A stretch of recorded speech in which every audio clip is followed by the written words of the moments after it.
Okay, well, we'll get started. Good morning, everyone, and thanks for joining us for today's webinar, Building Profitability and Protecting Water Quality Through Gypsum. My name is Jill Carlson, and I'm the coordinator at the Partnership for Ag Resource Management, who is hosting the webinar this morning. We're joined today by my colleagues, Dr. Thomas Green, Mark Adelsberger, Krista Korleski, and Justin Leatherwood. Dr. Thomas Green, president and co-founder of the IPM Institute, will provide a brief introduction. I'm also pleased to welcome our guest speakers. First, we will hear from Dr. Warren Dick, Professor of Soil and Environmental Science at The Ohio State University. Second, we will hear from Cory Schurman, National Sales Manager for the Gypsoil Division of Beneficial Reuse Management. Then we will use the remaining time for Q&A. Before we begin, I wanted to share some brief logistics. You will remain muted as an audience member during the presentations, but please make use of the question box on your control panel to type questions for the speakers. And if applicable, please indicate if the question is directed at Warren or Cory. I will moderate the questions at the end of the presentations. By attending the webinar today, you will be eligible for 2.5 CCA continuing education units, one for nutrient management, one for soil and water management, and a half credit for professional development. You must be present for the entire 1-hour webinar to receive those points. This webinar is being recorded and will be available afterward on the partnershipfarm.org website. So with those logistics taken care of, it's my pleasure to now turn it over to Dr. Thomas Green. Thanks, Jill. And you advance the slide for me? The Partnership for Ag Resource Management is an effort of our nonprofit IPM Institute based here in Madison, Wisconsin, along with a host of other projects in agriculture and communities. We have a staff of 17 currently working to increase adoption of best practices and improve outcomes in health, environment, and economics, all key elements of sustainability. You might have read one or more of our articles in our series for Crops and Soils magazine. So, next slide. So we face a real challenge in the Great Lakes, Mississippi River, Chesapeake Bay, and other watersheds. Nutrient and soil resources that we need for our crops are leaving cropland and ending up in our rivers, lakes, and streams. These photos show what can happen when too much phosphorus gets into the water, feeding blooms of algae which close beaches to swimming, make fishing a challenge, and have also shut down public water supplies, including in Toledo last year. The graph in the lower left from Heidelberg University's water monitoring station gives us a picture of what's been happening since 1975. So after declining sharply in the mid-80s with big increase in adoption and reduced tillage, you can see an increase in dissolved reactive phosphorus over the past 15 years. And then along with that, we've experienced more frequent and severe algal blooms. So certainly there are other sources of phosphorus as well, but we know that this phosphorus issue over the past decade is coming primarily from cropland because of the timing of the loads. They spike during snowmelt and rain events in winter and early spring following our fall applications. So this increase has been in dissolved phosphorus rather than phosphorus attached to soil particles. And along with that increase, Heidelberg and others have documented a concentration of phosphorus in the top layer of soil. That's where years of surface applications in rotational no-till systems have resulted in saturation of the surface soil with phosphorus and an inability to hold more. As a consequence, we see that increased runoff, and we're also seeing some movement of that phosphorus collecting at the surface down through macropores into and out of tile drain systems. So next slide. Ag retailers have valuable products and services which can keep phosphorus on cropland and out of waterways. Here's a list of some of those, along with some very rough average reductions based on published studies from around the country. There's lots of variability in those published numbers based on soil type, slope, proximity to surface water, and other factors. But these rough averages give us a sense of where we can likely make a difference with products and services. So cover crops, soil test grid or zone sampling, and variable rate application and custom application are revenue generating opportunities for ag retailers that also help to reduce phosphorus losses. Then we can also let farmers know when a broadcast application has been made so they can get out there and get that application covered. We can avoid application before a heavy rain event, abide by setbacks, and let farmers know when we see an issue that needs attention, a tile drain blowout, for example, that results in soil loss and nutrient loss into waterways. So applying only enough phosphorus for the following crop rather than the next several crops in the rotation could also make a difference. Next slide. Sales of these services and products are increasing, but they're still very far below potential. Been surveying ag retailers at multiple locations representing about 650,000 acres of cropland in the Sandusky River watershed, and then generating trends to project those sales increases through 22. And we're expanding that survey into the Great Lakes Basin this year. We'll have a 10-minute survey available for each ag retailer dealership to report sales of those products and services, and then we'll return detailed estimates of the impacts that those products and services sales are having on water quality. Next slide.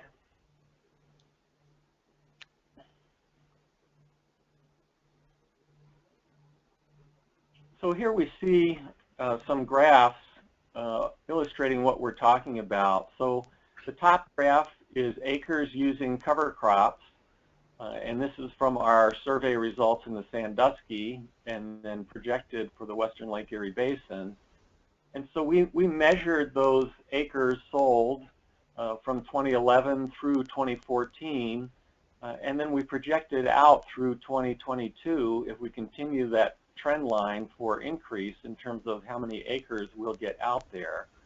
And then in the lower left, using those rough averages, we're projecting the dissolved phosphorus load reduction and then the total phosphorus load reduction based on those averages that I showed you earlier. So today we're focusing on a potential new opportunity. You'll hear some interesting background in the latest science from Warren and more about potential benefits of gypsum for your customers from Cory. Communicating those benefits, including economic benefits, are especially important given our current crop prices. Our overall goal with our Partnership for Ag Resource Management project is to identify revenue opportunities for ag retailers that help keep our valuable resources on cropland, help to promote those, and then track and report sales and estimate reductions in loss of phosphorus and other inputs from cropland. Ag retailers are making a difference, as these sales trends show. We need to track and report those so that regulators and the public are aware that we can make improvements on a voluntary basis using the power of the marketplace to drive improvement. So you'll hear later from Jill about some of the tools and resources that we have for you to use as we work to achieve these goals. And with that, I will turn the mic back to Jill. Awesome. Thank you, Tom. So next we'll hear from Dr. Warren Dick, Professor of Soil and Environmental Science at The Ohio State University. Thank you, Jill, and I'll wait to get my slides up, and thanks, Tom, for your introduction and having me be part of this webinar.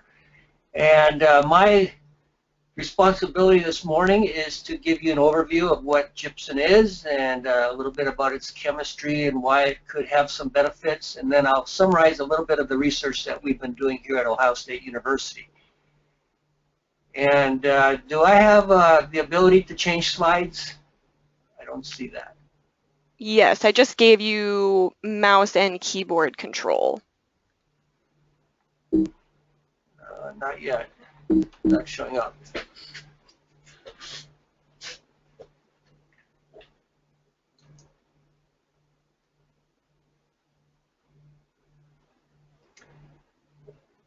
You'll probably have to advance because it's not showing like it did in the practice. Oh, there it comes. It's coming now.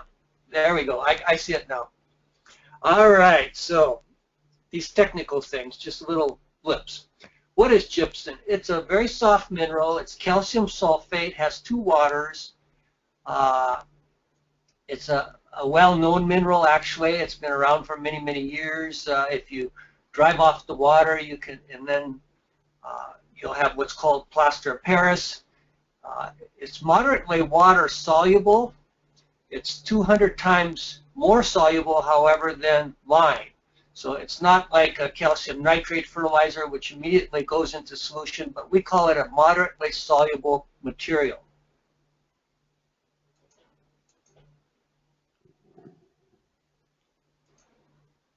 So just some early history.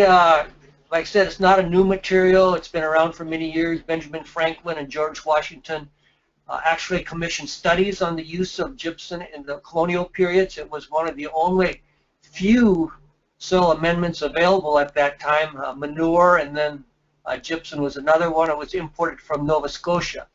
And so there was interest back then, and I like to show the slides, and some of you have probably heard my slides in the past, but if you can just bear with me.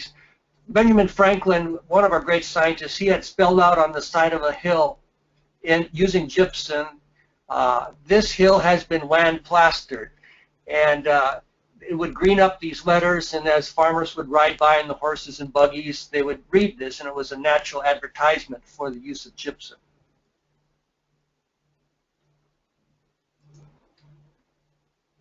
So William Crocker wrote an early history of use of gypsum, and this is where I got the story about Benjamin Franklin. It was actually published in 1922, so again, it's really not a new material. It's been around a long time, and he actually had several chapters that are very relevant today, and kind of like rediscovering the wheel in a sense. But its use of calcium as a nutritional source of sulfur and calcium. Use of gypsum, I mean, as a nutritional source for sulfur and calcium. One of the things I want to point out here is that very last line, because so often this is a misconception about gypsum. Gypsum is not a substitute for agricultural lime. It is a neutral salt. It does not change soil pH. If anything, it will generally decrease soil pH 0.1, 0.2 units. But it does have beneficial properties on acid soils. And so that's maybe why there's a confusion there. And I'm going to explain that a little bit later on in my presentation. Some early work here at Ohio State University, actually a paper was published in Soil Science in 1917. And they were using gypsum as a way to preserve nitrogen, because gypsum as a treatment will react with ammonium to produce ammonium sulfate, which is non-volatile, like ammonia gas is volatile. Ammonium sulfate is not. It can preserve nitrogen in the soil, or when manure is applied to a soil. So they did this study published in 1917 that said, well, using gypsum to preserve nitrogen for a 20-cow herd could provide $152 of benefit in 1 year. And of course, back in 1917, that was quite substantial. But again, just shows that this is not a new material. So getting back to what is gypsum, it's calcium sulfate. Calcium and sulfur are macronutrients. Sometimes I say they are the forgotten macronutrients. Every university in the country, land-grant university, studies nitrogen, phosphorus, potassium. But sulfur is becoming more and more of interest because of deficiencies starting to show up, and then the interest in calcium also. And so gypsum is a really good source of these two macronutrients, calcium and sulfur. Some of the causes of sulfur deficiencies in crops shift from a low analysis to high analysis fertilizers. We're not using ammonium sulfate as a fertilizer source very much anymore. We're using urea, anhydrous. We're removing much more sulfur from our fields because of the high-yielding crops that we're growing. This third one is a big one. With the Clean Air Acts being implemented, we're not getting nearly as much sulfur from the atmosphere that we used to. And then as we break down the organic matter and our organic matter reserves and soil decline, sulfur is a very important part of the humus, and so we have lost that reserve as we've lost organic matter. This is a slide of data from a cooperative that I work with in Northwest Ohio, Nestor Ag, Joe Nestor. He gave me some data from fields up in Northwest Ohio. And between 2002 and 2014, you can see there's almost a straight line decline in the available sulfur content in some of these soils. The literature says that if you reach about a 10 part per million sulfur content level in your soils, you will begin to have deficiencies showing up in your crop. And you can see we have clearly reached those levels. And so more and more reports are coming out saying that our crops are deficient in sulfur and they will respond to sulfur fertilizer. Gypsum is an excellent source of sulfur as a fertilizer source. Of course, if you don't have enough sulfur in your soil and you're deficient in sulfur, you probably cannot take advantage of your other nutrients. This was a 3-year study we conducted in Ohio showing that when we applied some sulfur, this was 30 pounds per acre of sulfur, that the nitrogen use efficiency was increased. And so that top line is where we had sulfur with the nitrogen. The bottom dotted line is where we had sulfur, where we didn't have sulfur, and increased our nitrogen rates. And so you can see we just couldn't take advantage of that nitrogen fertilizer nearly as efficiently when we didn't have sulfur compared to when we did add sulfur. In this case, we added it as gypsum. Almost always in our studies, we have found forages have been an excellent responder to sulfur. And so this is, again, a 3-year study of alfalfa yields in Worcester, Ohio. Very significant yield increase by applying gypsum, again, at 30 pounds per acre of sulfur, not of gypsum, but of sulfur. And you can see that yield response was highly significant in a statistical sense.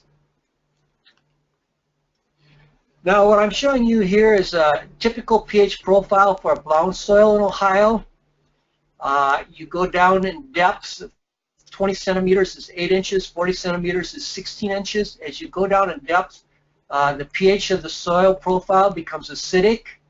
It's not really the pH that's inhibitory for plant roots. It's the aluminum 3+ ion. And there's an inverse relationship. As pH goes down, aluminum 3+ goes up. And farmers will lime the surface of the soil, so the pH will be 6.5 at the surface. But that lime really doesn't move down very efficiently. And so you get this inverse relationship as shown here in this slide. Now when we add gypsum, the calcium sulfate, the sulfur part or the sulfate part will bind with the toxic aluminum ion to form an aluminum sulfate complex. That is much less toxic to plant roots than the aluminum 3+. So we show here some data published in 1988 where roots are primarily only found in that top layer, 20, 30 centimeters of soil. When we apply limestone, roots are all concentrated there. They don't like to go deeper into the profile where that aluminum 3+ is. But when we apply the when we apply the limestone and gypsum together, it ties up the aluminum, makes it less toxic. Roots are now much more happy to grow down to depth. It didn't change the soil pH really that much, but it made that soil profile much more friendly to roots, for roots to grow. And now you can see the roots are going much deeper, much more massive roots. And so when July, August comes and it's the hot and dry period in Ohio, where do you want your roots? You want them down at depth where water and nutrients are and where roots can take advantage of that water and nutrients. So this is just this is a no-till soil, a cartoon. You can apply the gypsum on the surface of a no-till soil, and because it's moderately soluble, it does move downward into the soil profile. So you apply it on the surface, the calcium begins to move down, kicks off the aluminum. Some of that aluminum will react with the sulfur to form this complex, which is much less toxic, and so as a result, you have a better root growth. Now, the other thing about the calcium part of gypsum is that it really helps improve the physical properties. And this is calcium and magnesium comparison. Magnesium has a high or a large hydration radius. It will bind with water, and those blue things on the right are water molecules. It makes a very large, bulky complex which pushes away the clay particles and disperses the clay, and when the clay is dispersed, it clogs the pores and inhibits infiltration of water and movement of air into the profile. Calcium does just the opposite. It has two charges on that ion, and it tends to take those clay particles and bind them together into small aggregates. As a result, you open up the soil, make it much more available to take in water and air.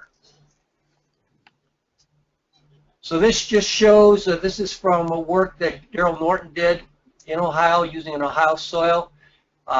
Infiltration rate, where we don't have gypsum, the control is the bottom line. The infiltration rate is much less than where we added the gypsum. Not only the initial infiltration rate, but as we go to the right, what we call the long-term or equilibrium infiltration rate of water is much increased by the addition of the gypsum.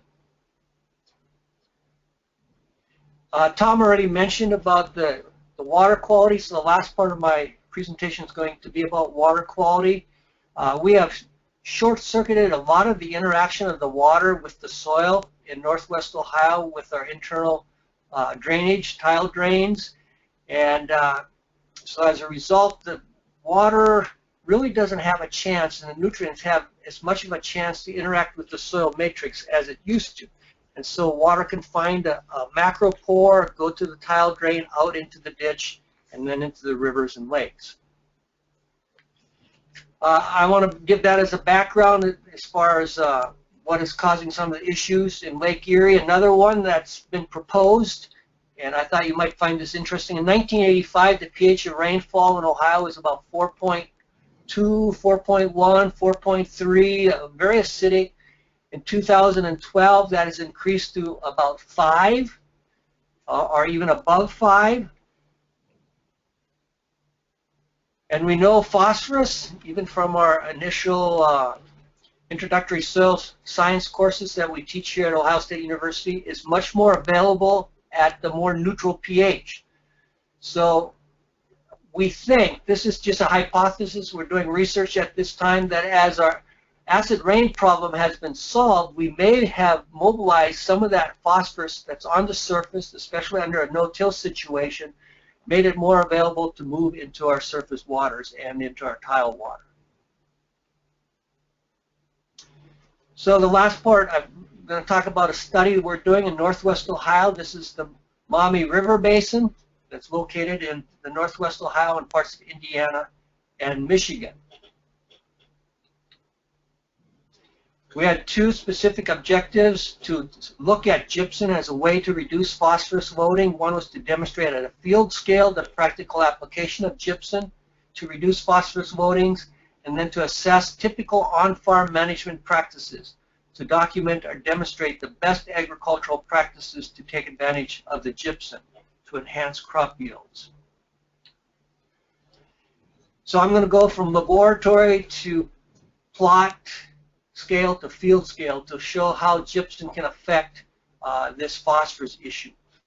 This is from our long-term no-till plots. Actually, this was after 18 years, so this goes back a few years, but already after this amount of time, you can see that the total phosphorus at Worcester or Northwest Ohio, which is the Hoytville site, between a plow tillage and a no-tillage system wasn't that much different. In fact, at Hoytville, we only found 1 part per million different between the plow till and the no-till. But the available phosphorus, and I see I have an error there, between the plow till and the no-till fields are very, very different. For example, under plow tillage, the available phosphorus was 38 parts per million. Under no-till at Hoytville, it was 282 parts per million. We have saturated, when we can do continuous no-tillage, that surface soil. We have saturated all the fixation sites for phosphorus. So now when it rains, that soil is much more readily able to release that phosphorus into the rainwater and into the water running off the soil, and then get into Lake Erie as a soluble phosphorus. And so that's one of the issues that we need to address. I love no-tillage. I really endorse no-tillage, but this is one issue that's becomes kind of an unintended consequence of its use.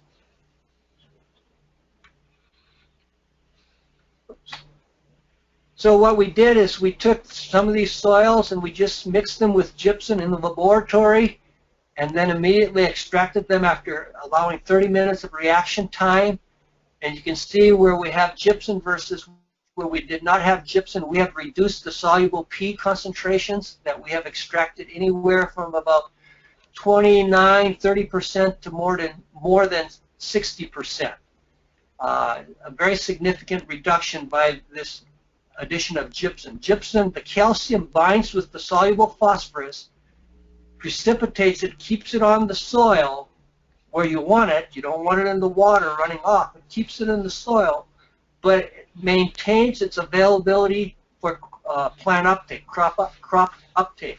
There's been some studies done in southeast U.S., in Arkansas, showing that the Bray P1 value didn't change hardly at all. We have found a similar result when we added gypsum, but it does keep the soluble in the field and out of the water.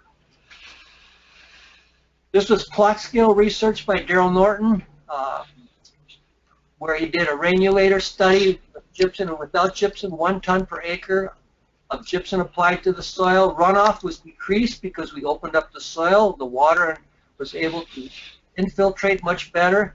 Of course, if you don't have runoff, you have less soil erosion, and that's the middle reddish bar, maroon bar. And of course, we, in this case, reduced soluble reactive P by about 67%. So very significant response. This was in the field using a rainulator, artificial rainmaker. In 2012, we started a study, USDA supported, where we applied 1 ton per acre of gypsum in the field. What we did is we put gypsum over one tile line, and then the adjacent tile line did not have gypsum. We worked with several different farmers, and Joe Nestor helped us identify these farmers. We applied gypsum in April of 2012 with the idea of sampling water, and this is just tile water, which is the majority of water in these flat fields. During the next year, we didn't get any rainfall, of course, in 2012. It was a very, very dry year until late in the fall. And late in the fall, as the soils began to saturate from rain and snow, I got this picture from one of the farmer collaborators, December 20th, 2012. He said, "Warren, you can't believe the difference in the water quality we're seeing coming out of the tile lines due to the use of gypsum as a treatment, 1 ton per acre." And so you can see the results there with your own eye, the difference between the plus gypsum and the no gypsum. And similar type of thing with on another farm. I need to speed up just a little bit, but you can see the pictures. We did another study near Grand Lake St. Mary's with Kevin King, where we did not only surface water, but tile drain both. We did both tile and water runoff. And in the first year of applying 1 ton per acre on a very degraded site with about 400 parts per million of available P, so that was a very high testing soil, one of the extreme test soils that Kevin King has been working with. In the first year, we saw reduced concentrations of phosphorus in both tile flow and surface flow, but because we opened up the soil, we got more tile flow, and the total loads, which is concentration times flow, really did not change very much that first year. We are working on the second year data, and we were just in Memphis, Tennessee a couple weeks ago, and Kevin King showed the most recent data from 2005. That same site now with a second application of gypsum showed significant reductions in both concentrations of phosphorus in the tile and in the surface water flow, and in the total reduction of loading. So we have really significantly reduced the amount of phosphorus coming off those fields.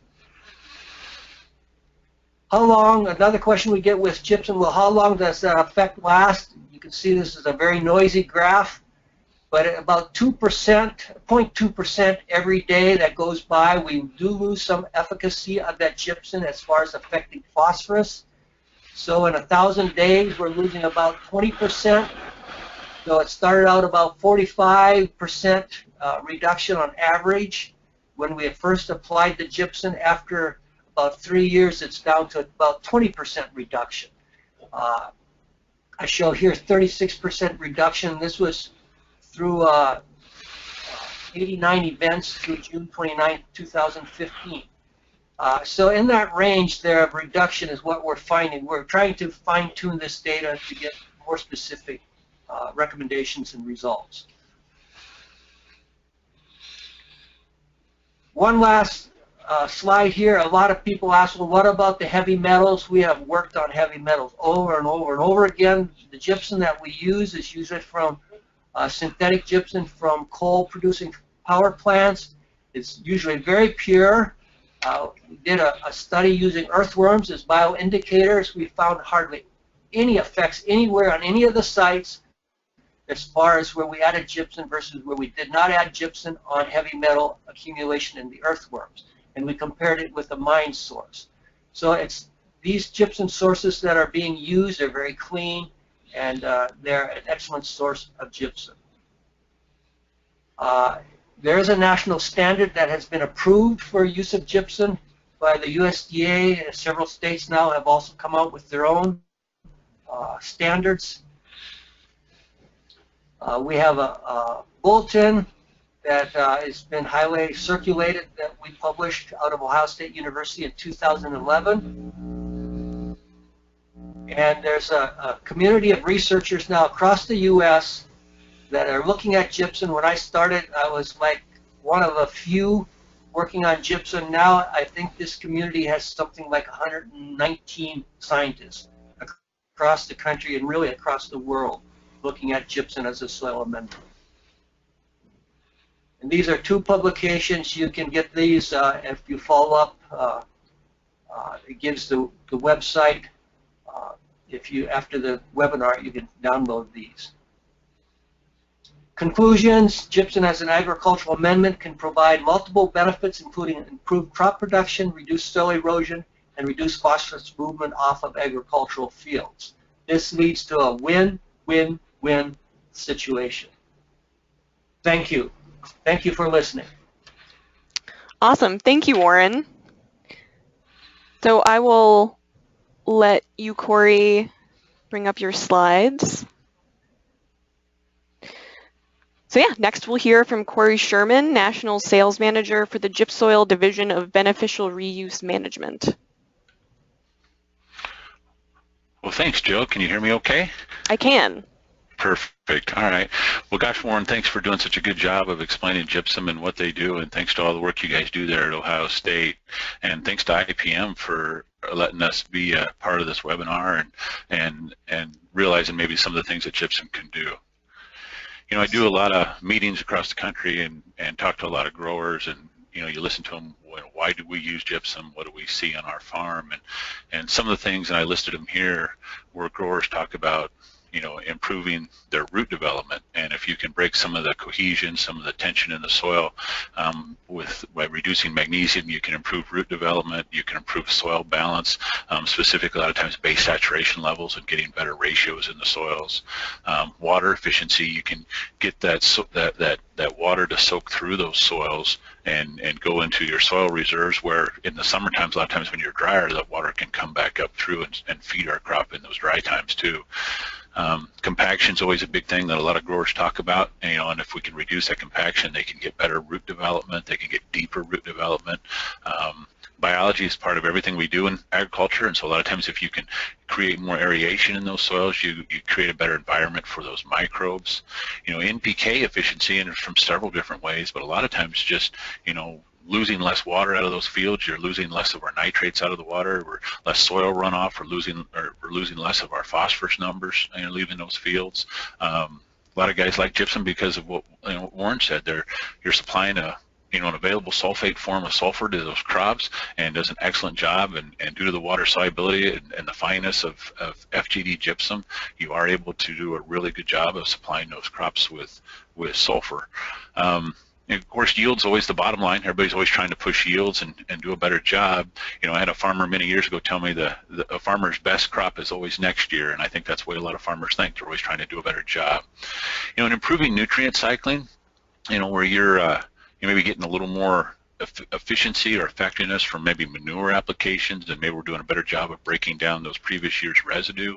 I think that's the thing that a lot of growers tell me with gypsum. Of course, also calcium source, an available calcium source. With gypsum being 20% or so of calcium, you're able to have a lot of available calcium. And then what Warren talked about, reducing erosion and reducing the nutrient loss. I had a grower tell me, he's like, my land costs me about $7,000 an acre, and if I can reduce my erosion by 1%, that's $70 an acre to me, is how he looked at it. I thought that was kind of an interesting comment. Normally, if you take those and you look at root development first, roots do a lot of things, and it's part of that crop establishment where you're trying to do a good job of creating a good system to feed that crop and ultimately give us that yield. A lot of times, when you look at roots, think of it as if you can increase the root mass of a crop 10%, you can normally increase your ability to absorb nutrients and even water by as much as 100%. So anything we can do to promote bigger root systems, healthier root systems, is really essential in establishing those high yields. Nutrient mobility and plant competition, the larger we can make our root masses, the more hair roots we can have, the more water roots we can develop, the deeper, the more lateral roots we can have. Obviously, we're going to expose that crop to a bigger pool of nutrients. And that's what this is talking about, where, even those elements that don't really move in the soil much, if we can increase our root mass, you've got better exposure to things like phosphorus and potassium and micronutrients. When we talk about soil balance, a lot of times we refer back to Justin von Lieb's law of minimums, where, a lot of times the things that most limit us is the problem. And a lot of times things that we're not even short of, things that are being limited by other things that we are short of. And a lot of times when you look at soil balance, a lot of times you got to look at the whole picture and not just, parts of the picture. And that's what a lot of times when I talk to growers is, hey, I was able to make my nitrogen work better because I had extra sulfur out there. Those are the things that we're talking about. And so you create a better balance overall so that your overall efficiency of what you apply for, in fertility dollars is actually working a little better for you. A lot of times when we look at rates, and how much should we use, we typically look at your CEC or cation exchange capacity. And here it kind of shows, in a sandy soil, you don't have as many charges, and you have a lot bigger particles. And so, in a sandy soil, we wouldn't recommend nearly as much gypsum as we would, say, in a heavy soil where we've got CECs in the, in the 20s and maybe even low 30s sometimes. In those really heavy soils, sometimes you have to take a multiple year approach to determining, how much should be applied over a long period of time. And so it definitely take that into it, and we look at that.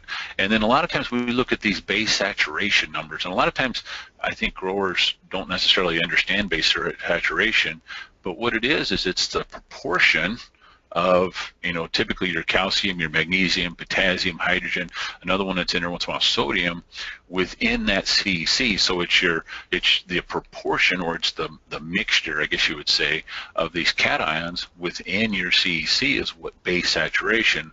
What we really try to shoot for or work towards is how can we get our calcium numbers into that maybe 70 to even 80% range.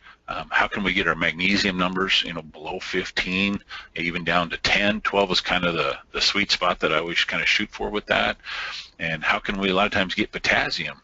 One of the side benefits of getting our calcium and magnesium base saturations into the correct alignment is a lot of times our potassium availability kind of goes up because it's one of the weaker cations, and a lot of times if you can get your bigger cations, your more stronger cations into balance, well then the little ones can actually be a little more efficient. And a lot of times we can increase our overall potassium availability to a crop.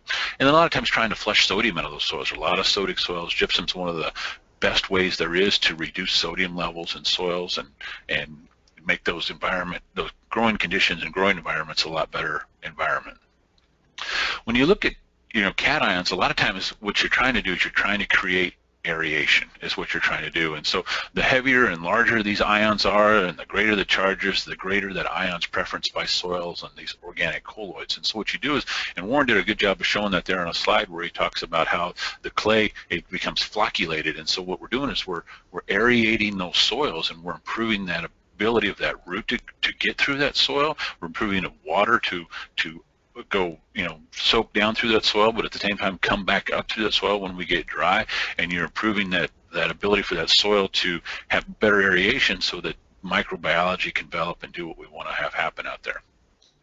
When you look at, one of the big ones that you pay attention to from a compaction perspective is our percent of magnesium. Where are we at on our percent of magnesium? Because if we're too high, a lot of times we're going to really struggle with soil temperature. Soils don't really warm up in the spring. Things can't really start happening. A lot of times our soils are going to be subject to poor drainage, hard pan.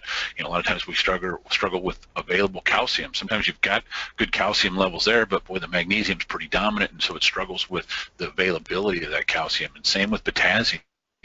And usually if you have, magnesium numbers where you're getting them, in those higher teens, a lot of times it indicates a pretty strong need for sulfur.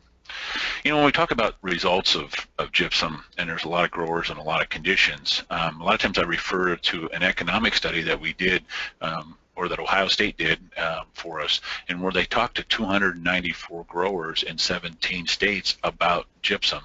And some of the things that they saw in their study was, 62% of the people they talked to said it increased their water retention. And what they're doing is they're actually improving the water ability to stay in that field. You're improving that soil's ability to absorb a higher percentage of the rainfall that falls on that crop. At the same time, you're improving timely field operations. 56% of the growers said they had more timely field operations. So what you're doing is you're getting that water out of those upper profiles and down into those lower profiles, so you can get out there and get back to planting sooner. You can get back out there to get to harvesting sooner, but at the same time you've got water down below that can be returned back up to that crop in times of dryness as well. Other benefits that were cited were improved rooting, improved emergence, and then reducing soil crusting and compaction. And in visiting with farmers across country, I don't know too many growers that don't have issues with these, at some time or another in their farm, and sometimes we have all three of them. And so gypsum's one of those things that can really help improve these things in a farm.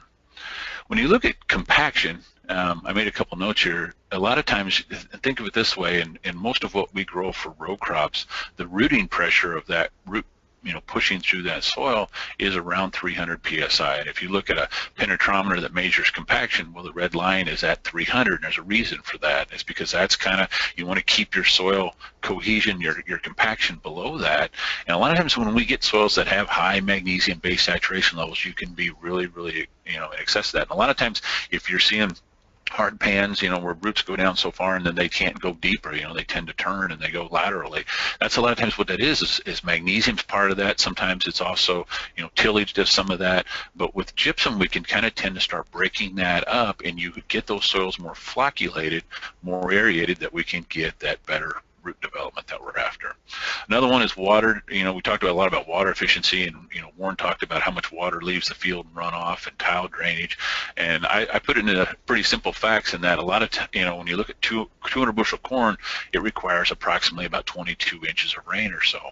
And if we can increase the efficiency of that water staying in that field and not running off that field and able to return that water back to our crop, it's essentially like giving that crop an extra 2.2 inches of rainfall when it needs it. and getting rid of rainfall when maybe we're saturated and we're wet, but also returning that water. And so a lot of times I say it's kind of a poor man's irrigation, I guess you would call it, and it's a way to improve that water availability to that crop. And sometimes in dry conditions, and just that little bit of extra water can be the difference between a good crop and a great crop. When you're using good soil structure to enhance microbiology, it's the arrangement of those soil particles with respect to each other. So we want to develop something that moves water and air freely and enhances that biological soil life. In that survey that Ohio State did there, we talked about, there's a couple questions about biological activity, and 57.8% of the growers said it enhanced their biological activity, and almost 44% said it decreased their soil erosion. And so, think about that, in that, microbiology basically, in simple terms, basically is taking big chunks of minerals and nutrients in the soil and making them into littler chunks that plants can absorb into the root tissues. And basically, when we can increase our microbiology, we do a better job of making nutrients available to our crops. And those minerals, whether they came from the fertilizer that growers buy, or if they came from last year's residue breakdown or manure you've hauled in the fall, or any of those kind of things, it's doing a better job of making those things available. Improving fertilizer efficiency, we all, and I don't have too many people that tell me they don't spend enough money on their fertilizer. They all think we spend plenty, and a lot of times if we can increase the efficiency of those nutrients and also the ability of those not leaving the farm, it's pretty important.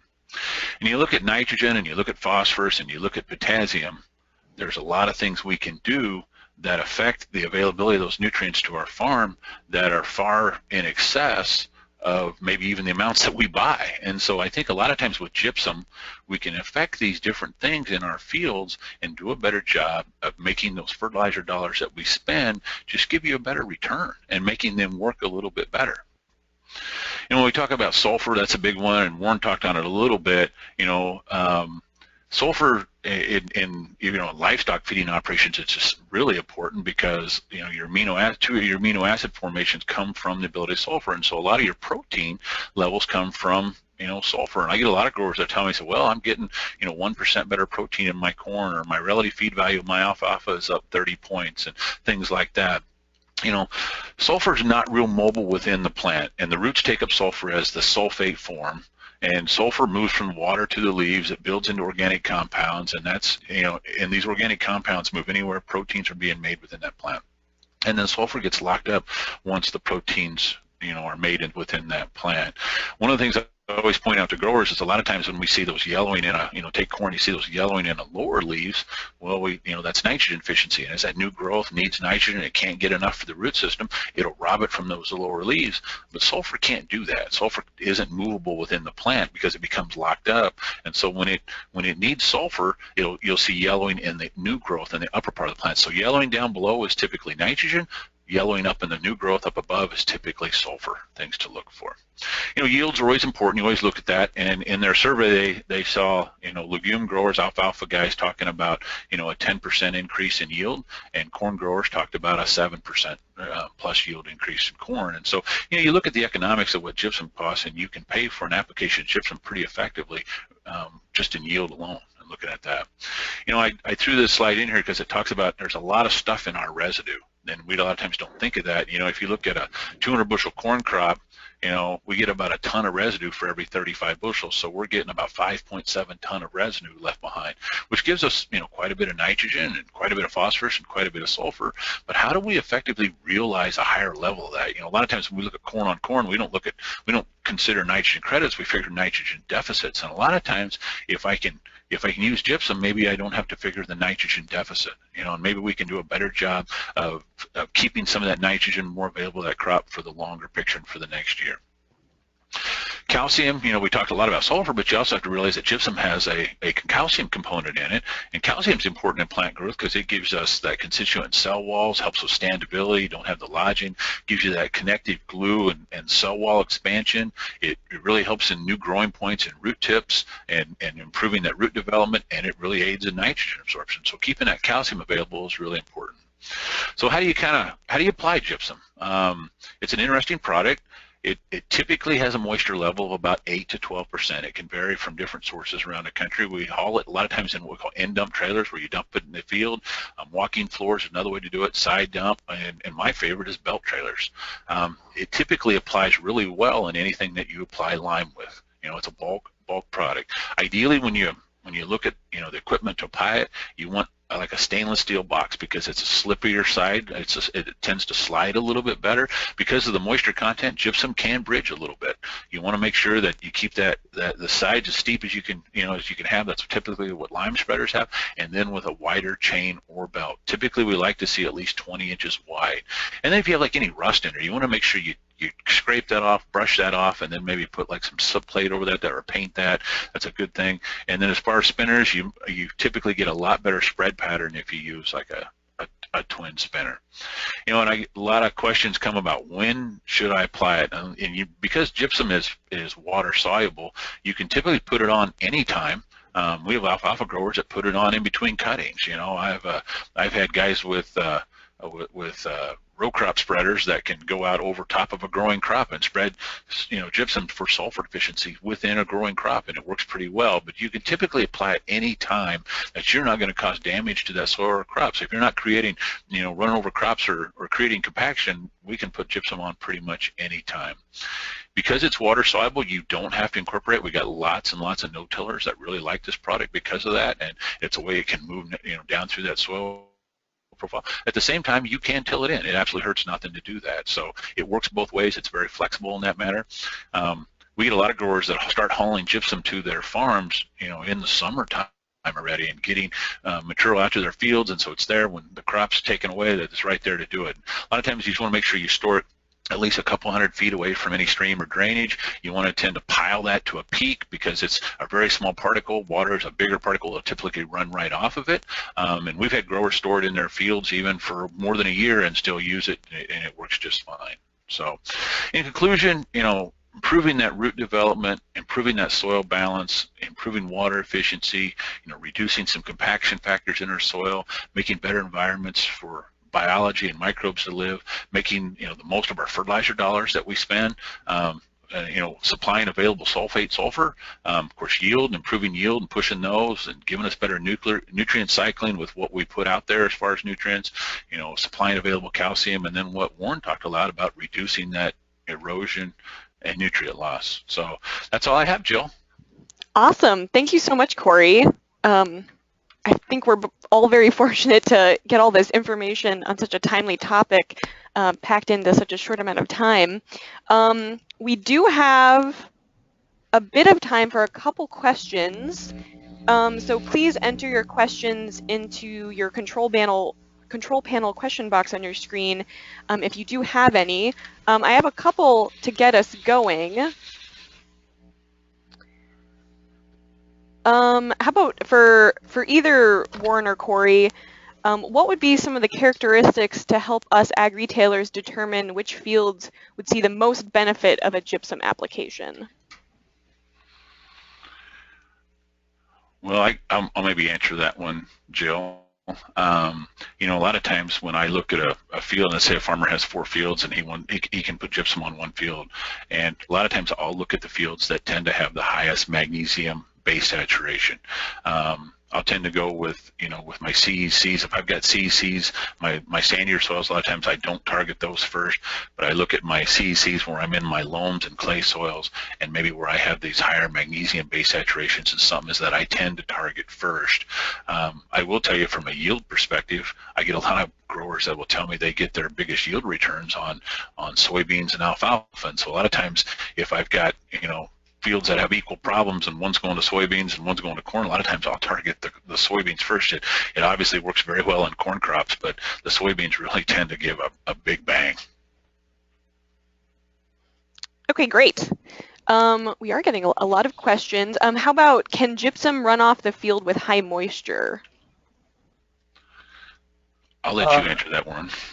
Yeah, no, it's quite insoluble. It will move.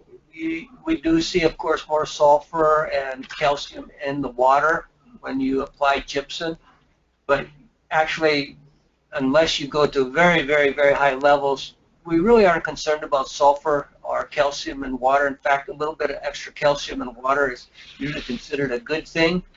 So it can run off, but it's moderate. I call it moderately soluble. Cory said soluble, but I think we're thinking about the same thing in a sense there. It will tend to stay, especially if you till it in, it will not have nearly the problem. But we use it a lot. I've tested it on no-till fields, and it works very well even on a surface application for no-till. Okay.